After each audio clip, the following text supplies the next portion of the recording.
Como é que se explica, como é que se entende, então, a dificuldade dos partidos que defendem esta linha política, ideológica, esse tipo de comportamento, esse tipo de ideia e de luta? Por que que esses partidos no Brasil nunca tiveram ou mais recentemente, nas últimas décadas, nunca conseguiram um posicionamento, uma quantidade de votos significativa, sempre lutaram com muita dificuldade para se afirmar, né? E mesmo assim não conseguem penetrar o quanto esperam Sim. junto à população. Porque se a gente partir do pressuposto, nós temos uma quantidade gigantesca de pessoas pobres no Brasil. Sim. Se nós temos problemas na educação, no transporte, na segurança, na habitação, nos direitos básicos, né? Por que estes pensamentos não conseguem chegar até as pessoas e convencer as pessoas? Veja, Carlos, eu acho que a primeira coisa... Ou então você vai falar assim, não, a gente convence. Tá Não. tudo bem, tá tudo bem. Não, eu acho que a primeira coisa é que teve 21 anos de ditadura, né? Quando veio o golpe, o movimento operário, liderado e disputado ali por comunistas e trabalhistas, estava numa crescente. Uma famosa frase do Schwartz, o Brasil estava ficando inteligente, né? Então, nunca a classe trabalhadora esteve tão mobilizada, com tanta capacidade de pautar a política. Só para o nosso público ter uma ideia, sabe qual era o contexto do Brasil no pré-golpe? Eu toda vez esqueço o nome dele, mas era um dirigente sindical que era da Varig, né? E aí ele foi demitido no processo de greve e a classe trabalhadora do Brasil fez uma greve geral contra a demissão de um líder sindical para ele ser readmitido e no final ele foi. Você consegue imaginar hoje a gente ter uma greve geral de norte a sul do Brasil porque um dirigente sindical de uma empresa foi demitido e a classe trabalhadora do país inteiro parar e dizer assim, a gente não aceita, a gente quer que ele seja readmitido. Ou então, o plebiscito para saber se o Brasil voltaria ao presidencialismo ou seria parlamentarista estava programado para muito depois. Foi tanta luta, tanto protesto da classe trabalhadora que o plebiscito foi adiantado, a burguesia inteira defendendo o parlamentarismo e o presidencialismo ganhou por imensa maioria. Esse era o nível de mobilização que estava no pré-golpe. E 21 anos de ditadura não é um negócio fácil, né? Você teve uma geração gigantesca que foi assassinada, que foi exilada, que foi torturada. Esse negócio que a ditadura só matou 400, 500 e tantas pessoas é uma mentira. Lá em Pernambuco, os usineiros, os grandes proprietários de terra, mataram camponeses a rodo e tinham o costume, inclusive, de matar um camponês e jogar o corpo na fornalha para não deixar rastro.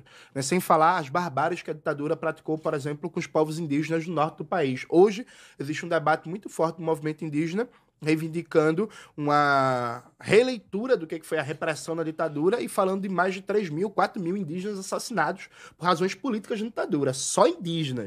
Sem falar, e aí se a gente for fazer um debate mais profundo, aqui em São Paulo, aquela competição que a Rota fazia nos anos 70 para ver quem matava mais, e que acabou, um dos episódios rendeu aquele brilhante livro do Caco Barcelos, né? Rota 66, a polícia que mata, aquilo ali também era uma violência política. Então, primeira coisa, 21 anos de ditadura, né?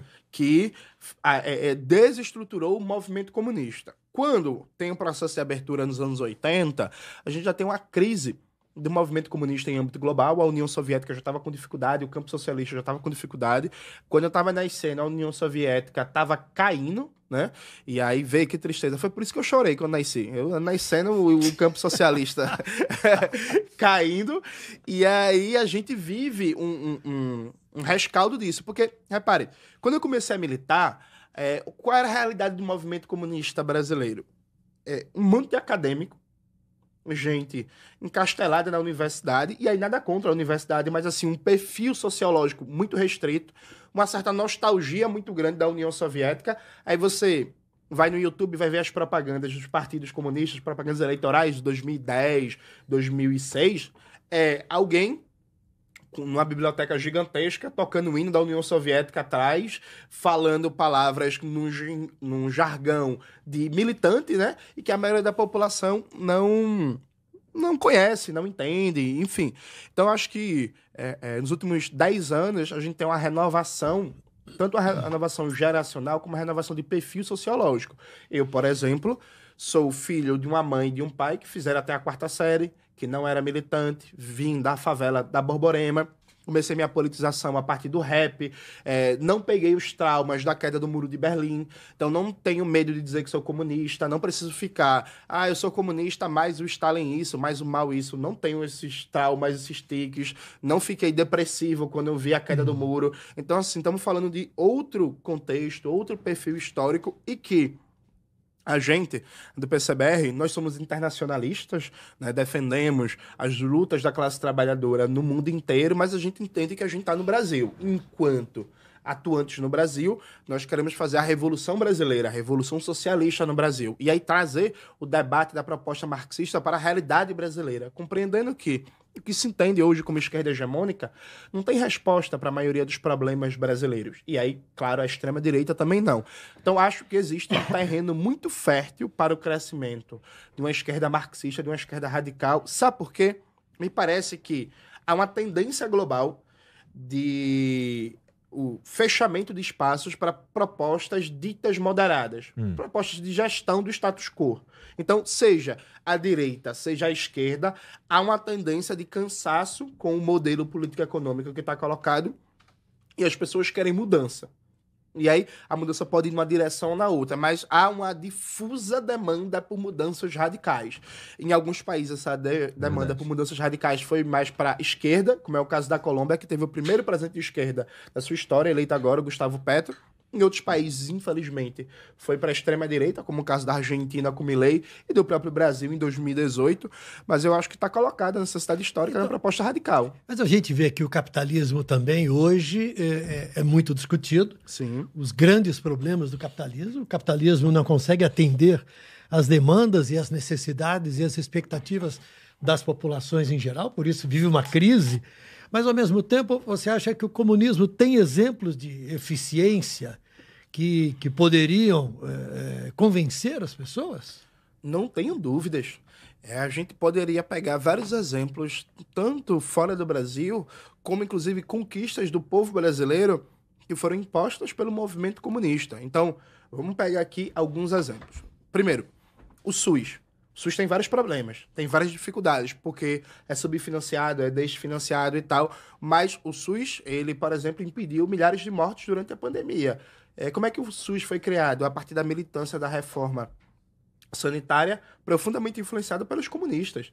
Grande parte dos sanitaristas ali da Fiocruz, que tiveram um papel fundamental nas conferências de saúde, especialmente na conferência de 86, que deu origem ao SUS, eram comunistas, inclusive estavam inspirados no modelo de saúde da União Soviética, de Cuba, ou experiências de prefeituras comunistas dirigidas pelo PCI na Itália. Então, por exemplo, existe SUS graças aos comunistas.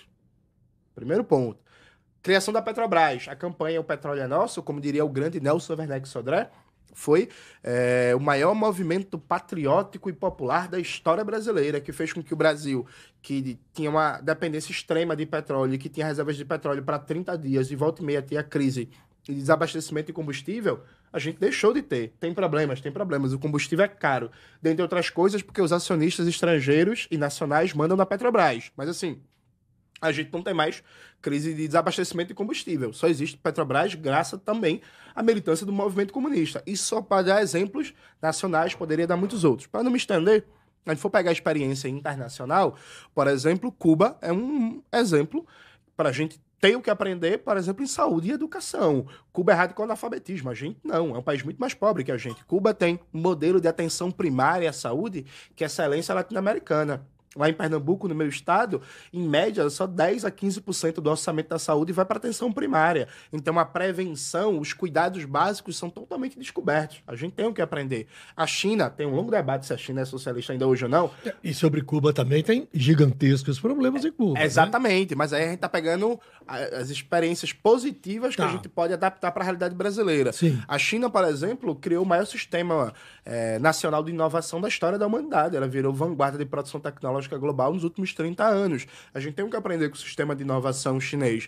A União Soviética, nos anos 30, resolveu o problema de mobilidade urbana em Moscou com um foco muito grande no transporte sobre trilhos, que São Paulo até hoje não resolveu. O que a União Soviética resolveu nos anos 30 com a construção do metrô de Moscou, São Paulo até hoje não consegue resolver. Então, por exemplo, a gente tem muito que aprender com a política de mobilidade e de planejamento urbano da União Soviética, com a política de inovação e de incentivo ao desenvolvimento tecnológico da China, com a política de educação e saúde de Cuba, com a política de combate à violência e estímulo a processos de ressocialização de jovens que tinham problemas e conflitos com a lei que tinha na antiga Iugoslávia.